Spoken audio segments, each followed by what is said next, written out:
Humay, ayaw usiki ang kadalusok kay dili lalim. Kung mahimo pagdaginot, ayaw pagbilin.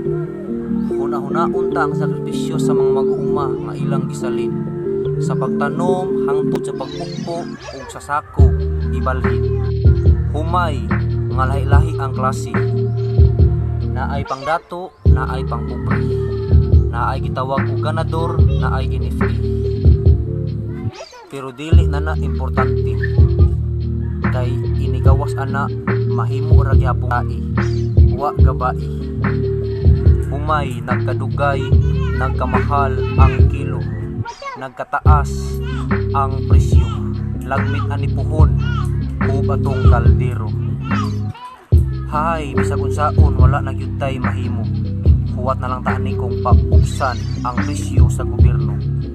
Kung sa katong wala maanad og kaon sa mais, dili jud malikayan nga kita kabuhihon. Aw kun sa bagay anad-anad ra man na hinuon.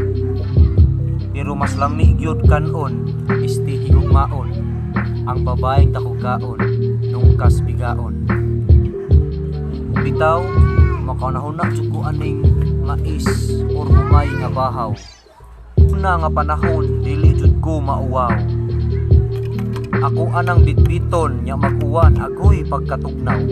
Mamun kumbaga nga makatagbaw, mangayo pa ang akong igagaw. So karon nga panahon, wala na jud ko'y nakita. Ihas na kayo ang mga bagong henerasyon nga mga bata. Dili na mo snacks ug bahaw, cake na igipangita. Pero sige lang, sagdi lang, ana man jud na. Nagkadugay ang panahon, nagka-high-tech ang mga butang. Nawala na ang esensya sa bahaw ug inanay na nga nang wagtang.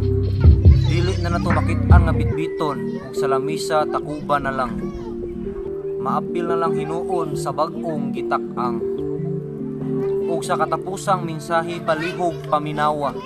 Kay gikan pa ni sa lula sa akong mama. Ang kini ako jung gidibdib ug wala na ko kalimti. Dong Hansoy, ang kanay imong gikaon ba?